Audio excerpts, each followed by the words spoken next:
hadis riwayat Abu Daud di kitab yang sama. Ada dua jenis doa puasa yang disampaikan di sini. Pertama di nomor hadis 2357. Yang kedua nomor selanjutnya 2358. Sebentar. Jadi Abu Daud itu nama aslinya Sulaiman dari Sijistan, dikenal dengan Sulaiman As-Sijistani. Beliau ini hafal kurang lebih 500.000 hadis. 2357, 2358. Yang terakhir itu ngarang. Lihat sini. Ini satu, ini yang kedua. Perhatikan, cuma beda satu nomor. Yang ini yang dipopulerkan termasuk di kita dengan bacaan Allahumma lakas sumtu wa ala rizqika aftartu. Ya. Allahumma lakas sumtu wa ala rizqika aftartu.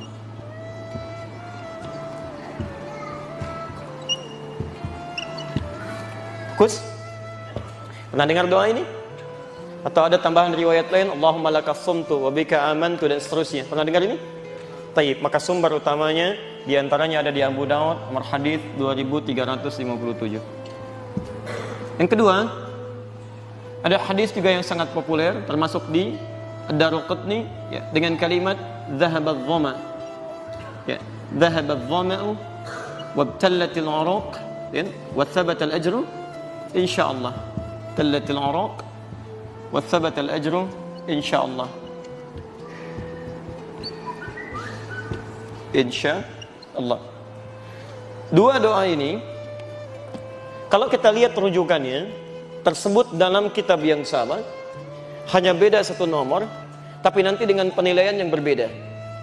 Yang ini diperselisihkan oleh ulama. Ada yang berpendapat bahwa riwayatnya sahih, walaupun juga ada hadis-hadis lain yang serupa yang nilainya lemah, dhaif. Cuma dalam kaidah ketika dhaif bertemu dengan syahid yang lainnya maksudnya menguatkan.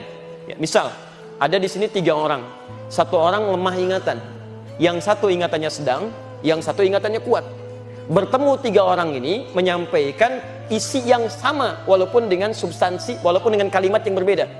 Yang satu mengatakan, tadi Ustadz Adi mengatakan ada di hadis riwayat Abu Daud, nomor hadis misalnya saya sebutkan yang ini 2357. Yang kedua mengatakan nomor hadis 2357 kata Ustadz Adi. Yang ketiga mengatakan di Abu Daud ada doa puasa yang Allahumma lakas sumtu.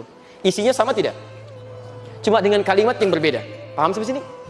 Baik, maka pendapat pertama mengatakan bahwa doa ini pun bisa digunakan, dipandang baik karena dikuatkan oleh dalil-dalil yang lainnya, walaupun statusnya diperselisihkan. Ada yang menyebut di sini sahih, ada yang menyebut di sini dhaif. Paham sampai sini? Baik, ini satu. Yang kedua, doa yang ini juga tercantum dalam Abu Daud, termasuk di beberapa kitab yang lainnya. Statusnya ini tidak diperselisihkan, sepakat di dalamnya bahwa dia sahih statusnya. Tidak banyak masalah di sini. Ini sahih, tidak banyak persoalan. Ya, jadi tidak diperselisihkan.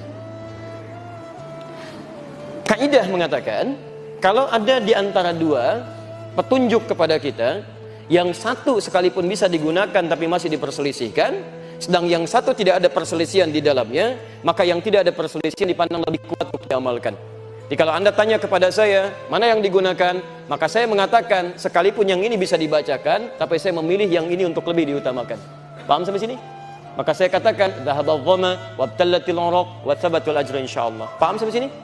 Tapi kalau ada yang mengatakan Allahumma lakas sumtu pun, kita juga tidak harus menyalahkan. Karena sandaran dia ada, tapi kita katakan status hadisnya lebih lemah dibandingkan dengan yang ini. Paham sampai sini?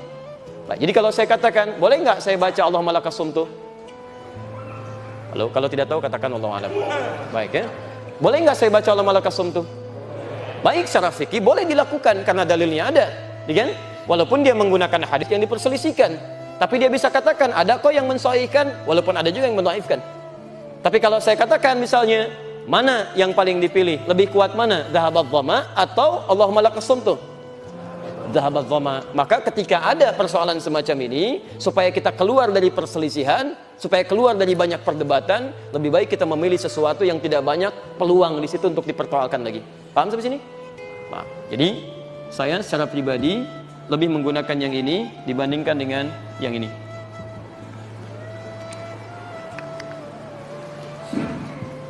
Jelas di sini?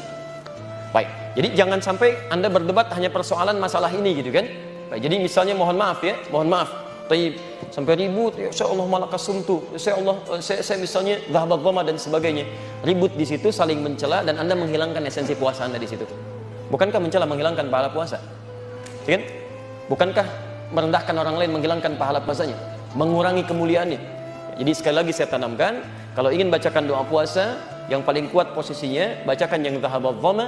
Tapi kalau ada yang membacakan Allahumma lakasumtu, itu pun pilihan yang bersangkutan. Kita tidak harus mencela atau merendahkannya. Paham di sini? Baik. Yang salah? Yang tidak berdoa pun sebenarnya nggak salah-salah juga gitu kan. Ketika dia makan batal puasanya, cuma dia kehilangan bagian dari sunnahnya. Lihat sampai sini ya. Jadi nggak baca doa aja nggak salah, cuma dia tidak mendapatkan pahala sunnahnya. Jadi kenapa Anda kemudian mencela orang baca doa? Paham sampai sini? Baik.